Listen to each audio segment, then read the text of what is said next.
우리 11절 말씀부터 한 절씩 교독하겠습니다. 형제들아, 내가 너희에게 알게 하노니 내가 전한 복음은 사람의 뜻을 따라 된 것이 아니니라. 이는 내가 사람에게서 받은 것도 아니요 배운 것도 아니요 오직 예수 그리스도의 계시로 말미암은 것이라. 내가 이전에 유대교에 있을 때에 행한 일을 너희가 들었거니와 하나님의 교회를 심히 박해하여 멸하고 내가 내 동족 중 여러 영갑자보다 유대교를 지나치게 믿어 내 조상의 전통에 대하여 더욱 열심히 있었으나 그러나 내 어머니의 태로부터 나를 택정하시고 그의 은혜로 나를 부르시니가 그의 아들을 이방에 전하기 위하여 그를 내 속에 나타내시기를 기뻐하셨을 때에 내가 곧 혈육과 의논하지 아니하고 또 나보다 먼저 사도된 자들을 만나려고 예루살렘으로 가지 아니하고 아라비아로 갔다가 다시 다메섹으로 돌아갔노라. 그 3년 만에 내가 게바를 방문하려고 예루살렘에 올라가서 그와 함께 15일을 머무는 동안 주의 형제 야고보 외에 다른 사도들을 보지 못하였노라. 보라, 내가 너희에게 쓰는 것은 하나님 앞에서 거짓말이 아니로다. 그 후에 내가 수리아와 길리기아 지방에 이르렀으나 그리스도 안에 있는 유대의 교회들이 나를 얼굴로는 알지 못하고 다만 우리를 박해하던 자가 전에 멸하려던 그 믿음을 지금 전한다 함을 듣고 나로 말미암아 하나님께 영광을 돌리니라. 아멘. 사도 바울은 자신이 갈라디아 교회에 전한 복음, 그 복음의 메시지를 공격받고 있고 또 그 메시지를 전한 메신저인 바울이 대적들로부터 비난을 받고 있었습니다. 그래서 이 갈라디아서 오늘 본문에도 자신의 사도권과 그리고 자신이 전한 그 복음에 대해서 변호하는 내용이 나옵니다. 특별히 10수년 동안 본인이 예수 그리스도를 다메섹 도상에서 만난 이후에 어떻게 살아왔는지, 어떻게 하나님께서 자신의 삶을 이끌어 주시고 자신에게 복음을 주셨는지 그것을 간증하는 내용이 오늘 본문의 내용입니다. 근데 그 시작은 11절, 12절에 나오는데 우리 11절, 12절 말씀 함께 한번 합독하겠습니다. 형제들아, 내가 너희에게 알게 하노니 내가 전한 복음은 사람의 뜻을 따라 된 것이 아니니라. 이는 내가 사람에게서 받은 것도 아니요 배운 것도 아니요 오직 예수 그리스도의 계시로 말미암은 것이라. 아멘. 형제들아, 이렇게 시작합니다. 형제들아. 사실 여기에는 사도 바울이 갈라디아 교회 성도님들을 어떻게 생각하고 있는지, 그리고 복음 안에서 우리가 어떠한 존재인지가 참 잘 묻어나는 그러한 단어입니다. 사실 이 갈라디아 교회의 성도님들은 이방인들이 주였습니다. 그러니까 그 당시에 유대인들 입장에서는 이방인들은 개와 돼지 같은 그러한 존재라고 여겼는데, 그러니까 아무런 혈연 관계도 없었던 그들인데, 근데 지금 그들을 바울이 형제들이라고 부르고 있습니다. 이 복음 안에서 형제가 된 겁니다. 사실 이들은 그 이전에는 복음을 알지 못하던 사람들이었고, 사도 바울이 복음을 전했고, 그리고 그들이 예수님을 믿은 이후에 말씀으로 양육했던, 그래서 사도 바울의 제자라고 할 수 있는 사람들입니다. 영적인 자녀라고 할 수 있는 사람들입니다. 바울은 이 교회 성도님들에게 있어서 영적인 스승이자 영적인 아비 같은 존재입니다. 그런데 그런 그들을 향하여 바울이 쓰는 표현은 형제들입니다. 형제들. 말씀을 가르치는 사람, 배우는 사람, 그렇게 시작이 되었다 하더라도 브리스길라와 아굴라가 나중에 바울의 귀한 동역자가 되었던 것처럼 지금 이 갈라디아계 성도들도 바울에게는 형제입니다. 형제. 더군다나 이들은 속히 떠나 다른 복음을 쫓는 그 교회 안에 문제가 있었던 사람들입니다. 그 문제가 지금 있습니다. 그럼에도 불구하고 여전히 사도 바울이 그들을 향하여 형제라고 부르고 있습니다. 형제. 교회 공동체 안에 이런저런 허물이 있을 수 있지만 그렇다 그래서 그것이 우리의 형제됨을 깨뜨리는 것은 아닙니다. 바울이 형제라고 부릅니다. 그리고 이들은 오직 예수 그리스도의 은혜로 건짐받은 사람들이니까 예수 그리스도의 은혜로 한 형제요 자매가 된 사람들입니다. 그들에게 바울이 내가 전한 복음을 말합니다. 내가 전한 복음. 내가 전한 복음은 본인이 설교했던 그 복음을 가리킵니다. 그 이전에 갈라디아 교회에 머물러 있을 때에 설교했던 그 복음을 말합니다. 그 복음은 어떤 복음이냐면 세 가지가 아니고 그래서 결론은 이거다 이렇게 말하는데 11절 끝에 보면 이렇게 말하죠. 사람의 뜻을 따라 된 것이 아니다. 두 번째 12절에 사람에게서 받은 것도 아니다. 세 번째 12절 중간에 배운 것도 아니다. 그러니까 사람에게 배운 것이 아니랍니다. 아니라는 겁니다. 그러니까 이렇게 강조하는 이유는 사도 바울이 이런 공격을 받고 있기 때문에 그렇습니다. 뒤에도 계속해서 나오겠지만 지금 그 대적들이 바울에게 너 사도들에게 배운 것도 아니지 않느냐, 그리고 사도들에게 배운 것이냐 이렇게 질문하는 겁니다. 예수 그리스도를 만나 보았느냐? 사실 이 대적들이라고 하는 사람들은 사도들과 인연이 있는 사람들입니다. 이 대적들은 예수 그리스도의 공생의 기간 동안에 예수님을 직접 보고 그분께 말씀을 들었던 사람들입니다. 그러니까 그들이 생각할 때 사도 바울과 우리는 다르다, 우리가 더 권위가 있다 주장하는 것이죠. 사도 바울은 예수님을 만난 적이 없지만 우리는 예수님의 친히 그 육성을 듣고 그의 행하는 기적을 보았고 예수님이 가시는 곳마다 따라다녔던 사람들이 우리다. 그리고 지금 교회의 큰 기둥인 12사도들과도 우리는 안면이 있고 교제하는 사람들이다. 그러니까 사도 바울 너는 뭐냐? 이렇게 말하는 것이죠. 그래서 사도 바울이 강조하는 겁니다. 12절 끝에 내가 전한 복음, 그 복음은 오직 예수 그리스도의 계시로 말미암은 것이라. 계시로 말미암았다. 그래서 이것은 바울이 전한 복음뿐만 아니라 이 복음이라고 하는 것은 예수님이 알려주신, 말씀해 주신 계시라고 하는 것, 그것을 다시 한 번 더 바울이 드러내고 있습니다. 그리고 13절부터 쭉 내용을 보게 되면 바울의 간증이 나오는데 우리가 예수님을 인격적으로 만났을 때 그 전과 그 후, 비포와 애프터 이렇게 비교하지 않습니까? 근데 바울은 이 예수 그리스도를 담에서 도성에서 만난 이후 회심한 그 전과 후가 극명하게 달라지는 사람입니다.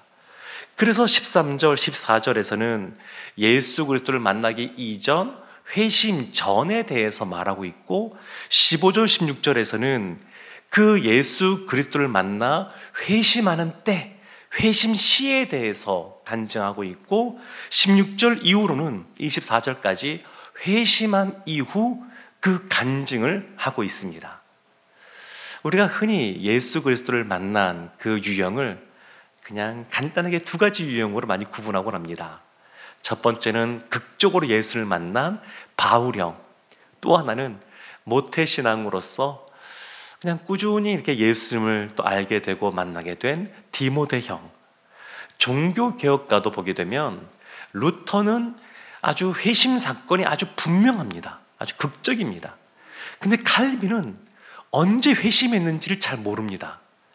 전혀 표현이 없는 것이 아니고 그 설교의 한 부분에 간략하게 나와 있는 부분이 있습니다만 루터처럼 그렇게 극명하게 아주 그 전과 후가 나누어지는 그러한 모습은 또 잘 드러나진 않습니다.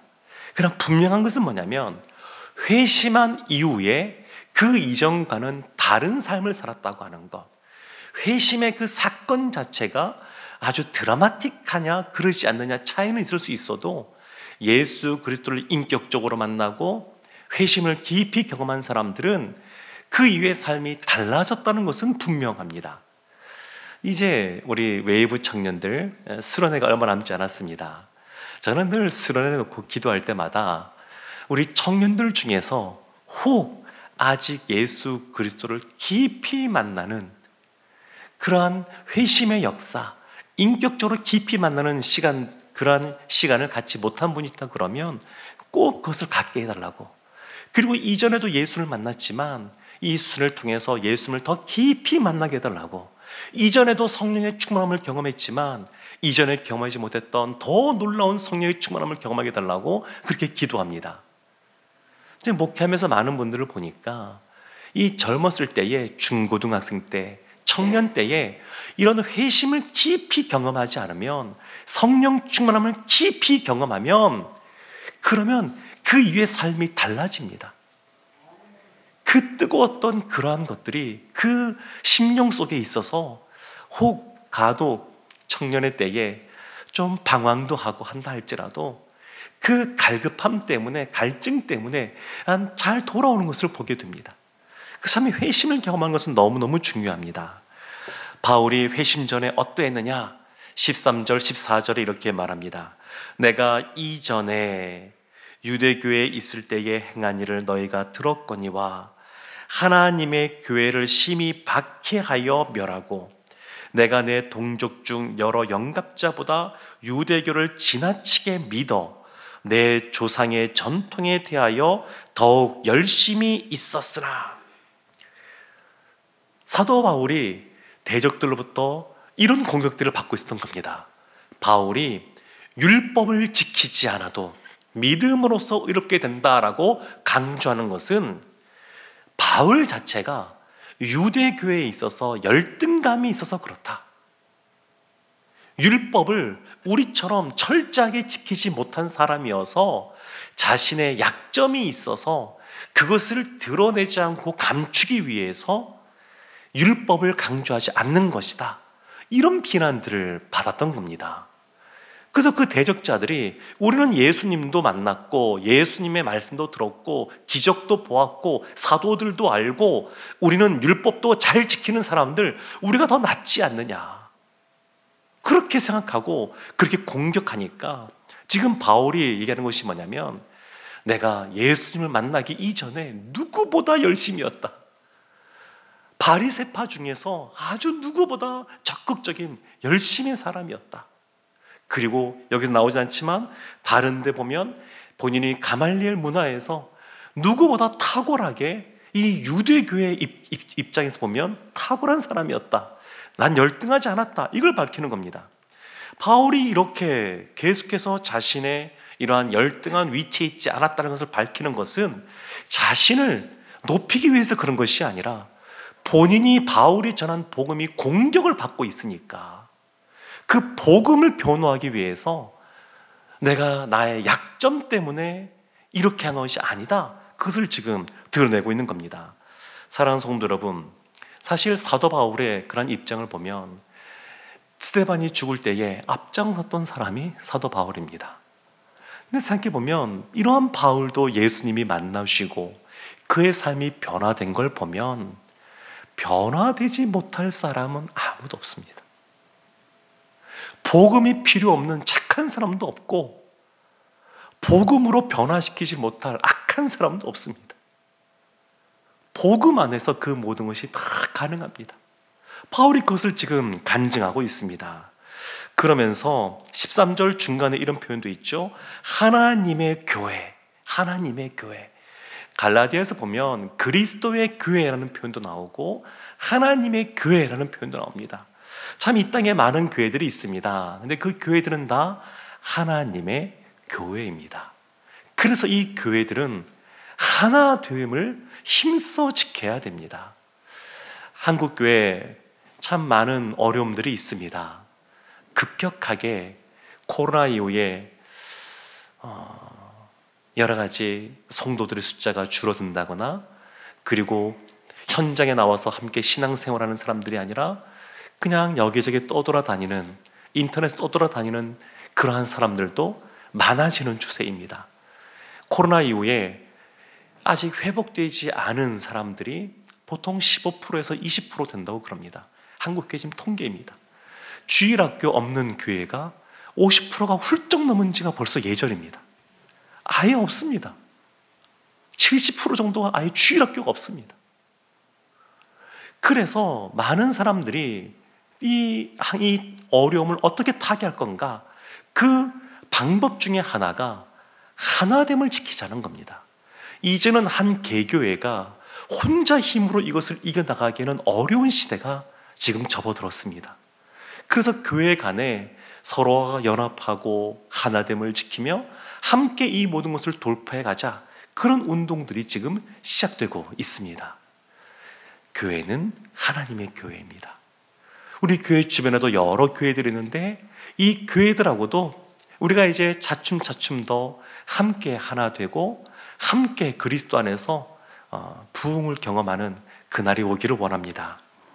사도 바울의 회심 때 어떤 일이 있었느냐, 15절 16절에 이렇게 나옵니다.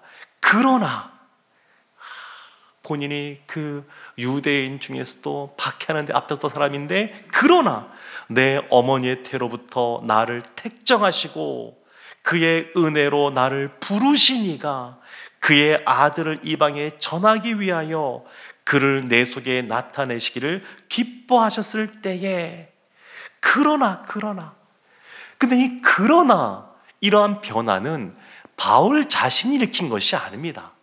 하나님이 지금 이렇게 계신 겁니다.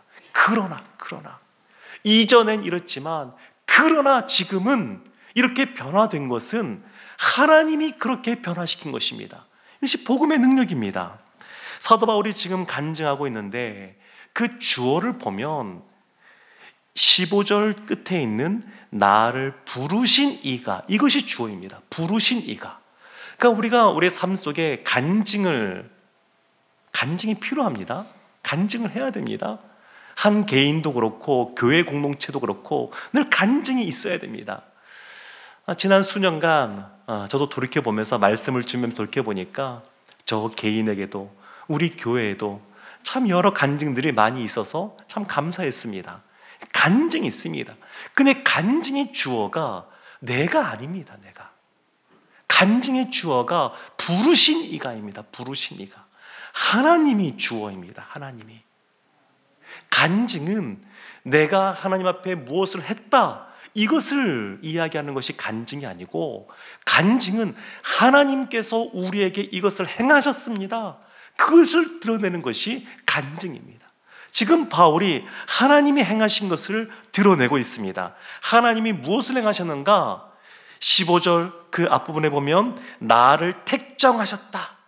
두 번째, 하나님이 그의 은혜로 나를 부르셨다. 세 번째, 그 하나님이 16절 끝에 보면 그리스도를 내 속에 나타내시기를 기뻐하셨다. 이렇게 간증하고 있는 겁니다. 회심 시에 이런 일이 있었다. 바울은 사실 회심 전에 사실은 부끄럽지 않겠습니까? 자신의 치부 아니겠습니까? 근데 그것을 그냥 거리낌 없이 드러내고 있습니다. 사람이면 이런 것을 감추고 싶을 텐데 그렇게 하지 않고 그것을 드러내고 있습니다. 그 드러내는 걸 통해서 나 같은 죄인도, 벌레반도 못한 나 같은 죄인도 하나님이 이렇게 변화시키셨습니다. 하나님이 행하셨습니다. 나를 이렇게 만드신 하나님께서 갈라디아 교회 성도님들에게도 당신들도 이렇게 변화시킨 것입니다, 그렇게 말하고 있는 겁니다. 사랑하는 성도 여러분, 사도 바울을 보면 그래서 누구라도, 어느 누구라도 하나님의 은혜로 다 변화될 수가 있습니다. 하나님이 택정하시고 그의 은혜로 부르시고 그 그리스도 안에서 우리를 기뻐하심으로 우리의 삶을 변화시킬 수 있습니다. 간증한 이 회심한 이후에 사도 바울이 어떻게 변했느냐? 그것이 16절 하반절부터 17절 말씀이 이렇게 나옵니다. 내가 곧 혈육과 의논하지 아니하고 또 나보다 먼저 사도된 자들을 만나려고 예루살렘으로 가지 아니하고 아라비아로 갔다가 다메섹으로 돌아갔노라. 지금 회심한 이후에 예루살렘에 가서 사도들을 만나지 않았다라는 것을 지금 말하고 있는 겁니다. 그 뒤에 이어지는 내용도 마찬가지입니다. 그 18절부터 쭉 내용을 보게 되면 지금 내가 사도들을 만나지 않았다. 이 이야기는 내가 지금 전한 이 복음이 사도들로부터 받은 것이 아니고 사람들로부터 받은 것이 아니고 부활하신 예수 그리스도의 계시로 말미암아 그 예수 그리스도를 만나서 내가 그분께 이것을 받아서 전하는 것이다. 그래서 사도인 겁니다. 사도라고 할 때 이 개념이 아주 통일되어 있지는 않습니다. 그러나 공통적으로 사도라고 할 때 전제 조건은 뭐냐면 예수님이 이 땅에 오셨을 때에 그 공생의 사역을 하셨을 때에 그 예수님을 만나고 그분의 음성을 듣고 그분에게 가르침을 받은 사람들이 사도의 기본 조건입니다. 그러니까 사람들이 비난하는 것이죠. 너가 무슨 사도냐? 그러니까 너가 사도가 아닌데 사도가 아닌 너가 전한 복음도 사실은 그건 우리가 받아들일 수 없다. 이렇게 공격하는 사람들을 향하여서 나는 부활하신 예수 그리스도를 만났고 그분께 복음을 계시로 받았다. 이렇게 강조하는 겁니다. 그 복음을 어떻게 받았는지, 어떻게 계시를 받아서 알게 되었는지 자세히 성경에 나와 있지는 않아서 우리가 알 수는 없습니다. 그러나 분명한 것은 그리스도로부터 계시를 받았다라는 겁니다. 그리고 나서 바울이 마지막에 22절부터 24절 이렇게 말합니다. 그리스도 안에 있는 유대 교회들이 나를 얼굴로는 알지 못하고 다만 우리를 박해하던 자가 전에 멸하려던 그 믿음을 지금 전한다 함을 듣고 나로 말미암아 하나님께 영광을 돌리니라. 아멘. 바울이 간증하는 이유, 목적은 사람들에게 감동을 주기 위해서가 아닙니다. 바울이 지금 자신에게 행한 하나님의 일들을 내세우는 것은 갈라디아 교회 성도님들을 다시 세워주기 위해서 간증하고 있는 겁니다. 복음이 얼마나 놀라운 것인지 자신의 삶을 드러내면서 그 복음의 놀라움을 찬양하고 드러내고 있는 것입니다. 바울이 간증하는 이유는 분명합니다. 복음을 명확하게 드러내기 위해서. 그래서 간증하고 있는 겁니다. 사랑하는 성도 여러분, 사도 바울은 어떤 사람들의 다른 복음과 내가 전한 복음, 그 복음을 대조시키면서 내가 전한 복음이 예수 그리스도로부터 직접 받은 계시의 말씀이라고 하는 것, 그래서 내가 이 복음을 증거할 때에 사도권에 대한 그러한 권위가 떨어지지 않는다고 하는 것, 이런 것들을 강조하고 있습니다. 우리 이런 생각을 할 수 있죠. 우리 교회 안에도 이런 다른 복음 별로 있는 것 같지도 않은데 우리가 이 말씀을 이렇게 귀담아 들어야 되는가, 이런 생각을 해볼 수도 있습니다. 근데 알게 모르게 우리는 참 예수 그리스도가 이 땅에 선포된 130여 년 전과 후가 많이 다릅니다. 그 이전에 우리 민족의 이 나라의 역사를 보게 되면 수천 년 동안 샤머니즘이 엄청나게 뿌리를 깊게 내리고 있습니다. 오늘날도 보면 무당들, 또 새해가 되면 토종 비결부터 비롯해가지고 여러 가지 운세를 보는 사람들 주변에 너무너무 많습니다. 지금 이 시대에도 정치인들도 많이 그런다 그러죠. 총선 앞두고 있으면 점집이 그렇게 많이 붐빈다고도 하고, 도대체 이런 일이 왜 일어나는가? 과거에 보면 이 땅에 불교가 처음 들어왔을 때에도 인도에서 시작된 그런 불교와 다르게 변질되었는데 그 핵심에 샤머니즘이 있습니다. 유교도 마찬가지입니다. 로마 가톨릭 천주교도 마찬가지입니다.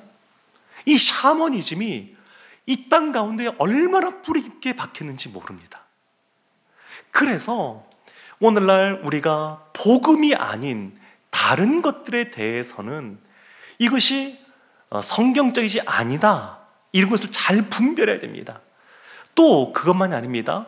이 땅 가운데 복음을 전했던 선교사님들, 이 미국의 그 선교사님들, 캐나다의 선교사님들, 호주의 선교사님들, 이런 분들이 와서 복음을 먼저 전했는데, 이런 분들의 전한 복음 때문에 어느 순간 한국교회는 서구적인 문화가 기독교적인 문화인 것처럼 오해되는 것이 많이 있었습니다. 또 신학을 해도 이 땅에서 신학을 하는 것이 아니라 유럽에서 역사가 있는, 수천 년의 역사가 있는 유럽에서, 아니면 청교도의 뿌리를 두고 있는 미국에서 신학을 공부하는 것이 더 나은 것이 아닌가, 그곳에서 박사학위가 있으면 더 권위가 있는 것이 아닌가, 이런 생각들을 했습니다. 근데 바울이 말하는 것은 그런 것이 아닙니다. 그러한 학위, 박사학위가 있다고 하는 것, 그러한 서구의 역사 속에서 공부했다는 것이, 그것이 복음이 아니라, 복음은 오직 예수 그리스도의 계시로 주어진 것이고, 그래서 이것이 다른 복음이 섞이지 않도록 해야 된다라고 하는 것을 강조하고 있는 겁니다.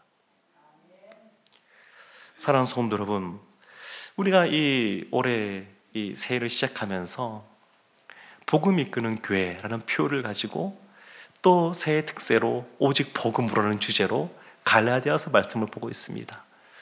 사실 바울은 정말로 복음을 받아들였던 갈라디아 교회 성도님들이 속히 떠나는 그 안타까운 모습 보면서 본인이 할 수 있는 것, 기도하며 서신서 보내는 것밖에 없습니다. 근데 이 말씀들을 보면서 저도 계속 들은 생각들이 뭐냐면, 이 시대에도 우리가 정말로 오직 복음으로 바로 서 있는지 돌이켜볼 필요가 있겠다. 우리 교회에 큰 문제가 있거나 그런 것 없지 않습니까? 비복음적인 거나 그런 것 내세울 것 별로 없지 않습니까? 지적할 만한 것들이.